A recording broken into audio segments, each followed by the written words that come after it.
হেপাহৰ ভোগালী বিহুক আদৰিবলৈ ৰাজ্যত এতিয়া প্ৰস্তুতি চলিছে। তাৰ মাজত ডিগবৈৰ এখন বিশেষ ঘৰত মই উপস্থিত হৈছোহি। আলোক আত্মসহায়ক গোট নামে এটি সংস্থাই ইতিমধ্যে তেওঁলোকে প্ৰাপ্ত সময়মতে 2018 চনৰ পৰা তেওঁলোকে এটি ক্ষুদ্ৰ ব্যৱসায় আৰম্ভ কৰিছিল আৰু সেই ব্যৱসায় এতিয়া ফলপ্ৰসূ হৈছে। ডিগবৈ বিভিন্ন প্ৰান্তত লগতে জানিব পৰা মতে বেংগালুৰু তথা আমেৰিকালৈ তেওঁলোকে আমাৰ অসমীয়াৰ যি পিঠা তেওঁলোকে পঠাইছে আৰু তেওঁলোকৰ যি পিঠাৰ ভাণ্ডাৰ মই কেমেৰা পাৰ্চনত দেখাবলৈ অনুৰোধ জনাইছোঁ। ইয়াত দেখিছে আপোনালোকে নিমকি, বিভিন্ন চাইজৰ নিমকি, মুড়ি, এইফালে আছে তিলৰ লাড়ু, জোনবিৰি পিঠা, নাৰিকল পিঠা, বিভিন্ন ধৰণৰ পিঠা তেওঁলোকে ইয়াত বনাইছে। আৰু লগতে এয়া দেখিছে তেওঁলোকৰ যি আলোক আত্মসহায়ক গোটৰ আচলতে নাম সম্পন্ন তেওঁলোকে ষ্টীল ব্যৱহাৰ কৰি পেকেট কৰিছে। এয়া 100 টকাৰ আৰু তেওঁলোকে এয়া দেখিছে, মই পোনে পোনে পাকঘৰলৈ আহিছোঁ, পিঠাৰ তেওঁলোকৰ পেকিং চলি আছে, তেওঁলোকে বনাই আছে।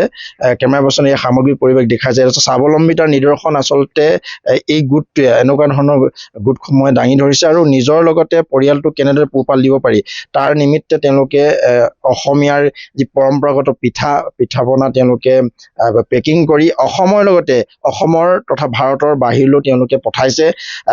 আমেৰিকালৈ পঠোৱাৰ কথা আমি ইতিমধ্যে গম পাইছোঁ। পোনে পোনে গোটৰ এগৰাকী নেত্ৰী আছে, আমি তেওঁৰ কিছুমান কথা পাতিম। 2018 চনৰ পৰা আপোনালোকে ক্ষুদ্ৰ এটি ব্যৱসায় আৰম্ভ কৰিছিল, আজি 2026, কি ক'ব? আমিতো 2018 চনৰ পৰা আমি আৰম্ভ কৰিছিলোঁ গোটটো। তাৰপিছত আমি তেনেকৈ স্বাৱলম্বী হ'বৰ কাৰণে নিজে এনেকৈ লাহে লাহে আমি বনাবলৈ আৰম্ভ কৰিলোঁ। তাৰপিছত এতিয়া মোৰ পিঠা ক্ৰমান্বয়ে যোৱা বছৰ মই লণ্ডন পৰ্যন্ত পঠিয়াইছোঁ, লণ্ডন, দিল্লী, তাৰপৰা এইবাৰো আজি পঠাইছোঁ বেংগলুৰু, তাৰপিছত আৰু এটা অৰ্ডাৰ গৈছে আমেৰিকালৈ বুলি।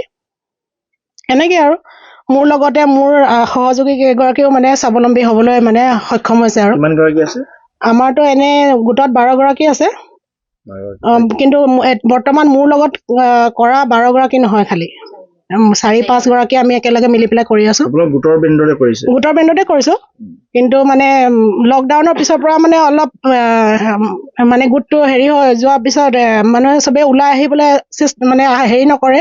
যিহেতু 2018 বৰ্ষত আপোনালোকে আৰম্ভ কৰিছিল, তাৰপিছত লকডাউনে এটা বিভীষিকাময় পৰিস্থিতি আনিছিলে আমাৰ মিডিল ক্লাছ ফেমিলিবোৰ। এই ক্ষুদ্ৰ উদ্যোগটো যদি আমি চাওঁ, লকডাউনৰ পৰিপ্ৰেক্ষিততে সৃষ্টি হোৱা নেকি বাৰু?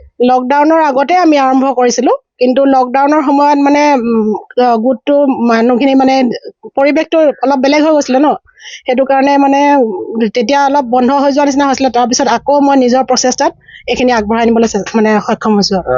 বিহু যিহেতু আহি আছে, মাঘৰ বিহু আহি আছে, মাঘৰ প্ৰস্তুতি চলাই আছে।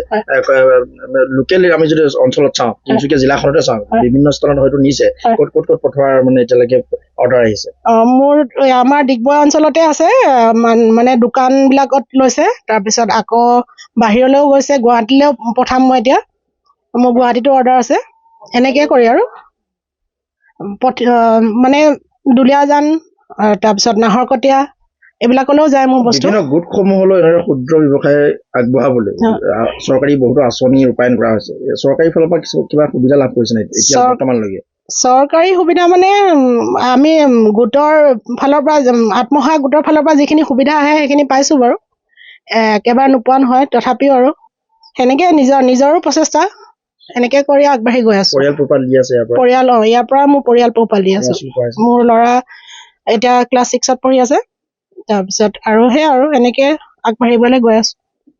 নিশ্চয়কৈ আচলতে লকডাউনৰ প্ৰভাৱ বুলিও আমি ক'ব লাগিব। তাৰপিছত তেওঁলোকে বিভিন্ন ব্যৱসায় কৰিছিল আৰু বৰ্তমান যিহেতু বিহুৰ সময়ত তেওঁলোকে এনেদৰে পিঠা পনাৰ জৰিয়তে তেওঁলোকৰ যি বিপ্লৱ, আচলতে অসমীয়াৰ যি জাতীয় জীৱনৰ লগত জড়িত বিহুৰ আমাৰ যি পৰম্পৰাগত পিঠা পনা তেওঁলোকে বনাইছে আৰু সেই পিঠা ৰাইজৰ পদূলি দিবলৈ চেষ্টা কৰিছে। আৰু এটা কথা আমি ক'ব লাগিব যে অসম চৰকাৰে বিভিন্ন আঁচনি ৰূপায়ণ কৰিছে ক্ষুদ্ৰ ব্যৱসায়সমূহলৈ। ইয়াৰ সামগ্ৰিক পৰিৱেশ মই পুনৰ কেমেৰা পাৰ্চনত দেখাব অনুৰোধ জনাইছোঁ। এয়া তেওঁলোকে পিঠা পনা ইতিমধ্যে বনাই আছে। অসম চৰকাৰৰ যিসমূহ আঁচনি, আচলতে এনেধৰণৰ গোটসমূহৰ ঢুকি পাব লাগে। বিভিন্ন আঁচনি ৰূপায়ণ কৰিছে। আঁচনিসমূহ আচলতে কাগজতেই আবদ্ধ নাথাকি এনেদৰেই ক্ষুদ্ৰ ক্ষুদ্ৰ ব্যৱসায়ীসকলৰ হাতত পৰক, তাৰে আমি কামনা কৰিছোঁ। আৰু স্বাৱলম্বী হ'বলৈ তেওঁলোকে যি প্ৰচেষ্টা হাতত লৈছে, এই প্ৰচেষ্টা সুদূৰ প্ৰসাৰী হওক আৰু ৰাজ্যৰ লগতে ভাৰতবৰ্ষখনত আৰু ভাৰতৰ বিভিন্ন প্ৰান্তত যিহেতু ইতিমধ্যে তেওঁলোকৰ যি কৰণীয় পিঠা-পনা তেওঁলোকে পঠাইছে আৰু অনাগত দিনতো বিভিন্ন তেওঁলোকে ব্যৱসায় আগবঢ়াই যাওক, আমাৰো শুভকামনা থাকিল আৰু সকলোৰে বিহুৰ শুভেচ্ছা জনাই এই বিশেষ এটি প্ৰতিবেদন আগবঢ়ালোঁ।